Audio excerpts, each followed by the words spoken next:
Hello viewer, this is Dion Dunbar from Mold Science Technologies. I want to take a minute to be able to show you all the PPE that's required, how to mix this product, and how to apply in a safe and easy manner.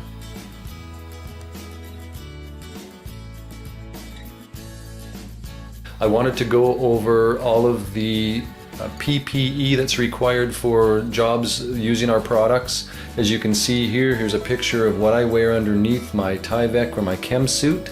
It's just simply a white t-shirt and cargo pants. If you look closely, you can see that the cargo pants have a little bit of staining on them. This is the stuff I keep in my vehicle day in and day out whenever I need to just switch up and before I put on my Tyvek. Nice and simple. So here's the PPE that we wear when we're up into an attic. We don't always wear the helmet. That's typically saved for construction sites. Everything that is listed here, the full face mask, P100s, you got your red tuck tape, your suits, your disposable gloves, your approved shoes, and then of course booties. I just want to take a moment to emphasize the importance of using the P100 organic vapor cartridges and using a full face mask as a minimum. Now, as you're beginning these types of projects, it is smart to be able to start with a chem suit.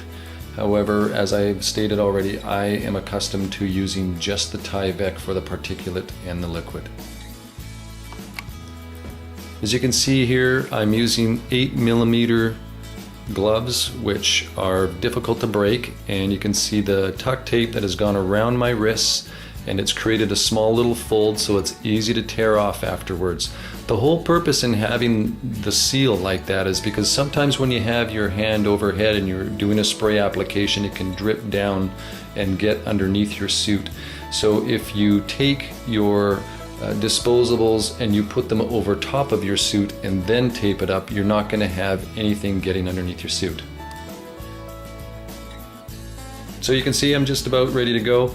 I've taped up using tuck tape around the face shield and tying the Tyvek in so that it's got a complete seal. It's very important to make sure you got a complete seal because you don't want to be getting vapors or any kind of fine mist particulate in and around your eyes or anywhere on your skin. So here I am with the clothes that I wear underneath. I'm very comfortable having applied this product for well in excess of a year, and I don't typically wear a chem suit. I find that if a small amount of the product goes through the suit and onto my skin doesn't burn from this product, and this is what I'm accustomed to wearing, is just simply a Tyvek with particulate and moisture repellency. So you can see I'm continuing the protection by using the tuck tape down around my ankles to make sure that those two pieces are sealed properly. Again, make sure that you leave a tab there so that you can peel it off as opposed to using some kind of a blade and potentially cutting yourself.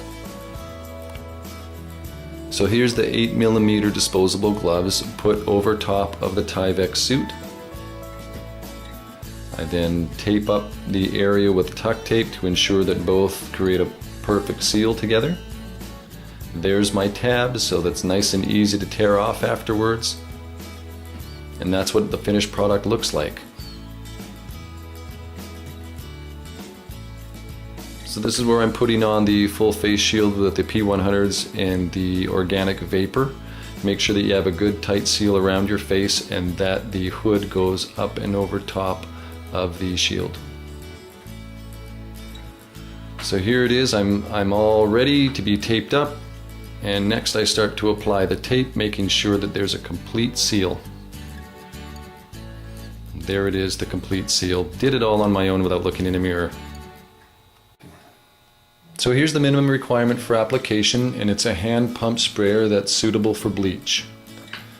You can see here that there's a safety release, and once you pump it up to a certain PSI, it'll just begin to automatically release the excess. Make sure that when you're done your application that you use that relief valve to get rid of the pressurization in the tank. Lastly, there's the tip, and you want to make sure that when it's under pressure that you're going to get a fine mist.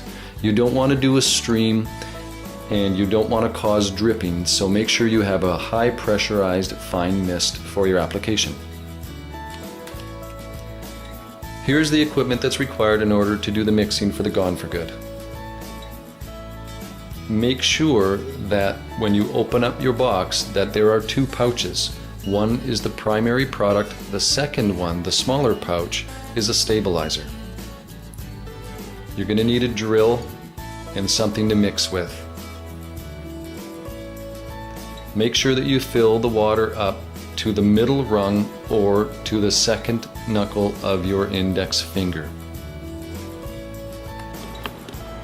There's lots of ways of mixing this, but I'm going to show you the way that works for me.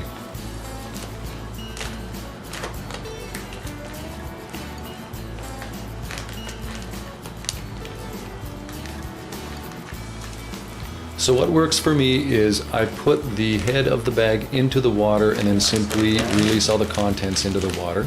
This guarantees that there's not going to be any powder getting out into the air.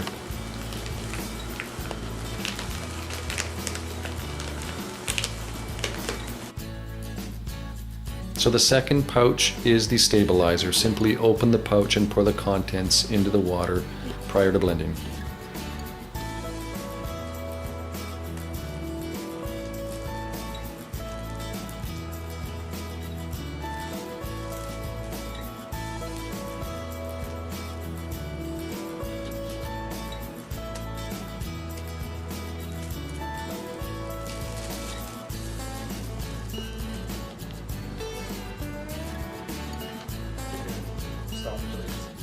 So let's take our drill and our mixer and drop it into the pail and mix it. Make sure you mix it really well, spend at least a good 3 minutes.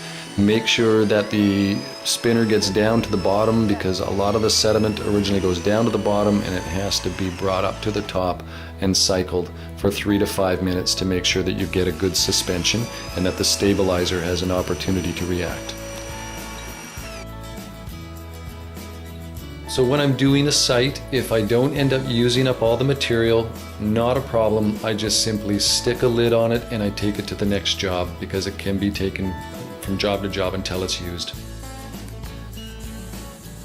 So here I am up in an attic and you can see this is a typical application.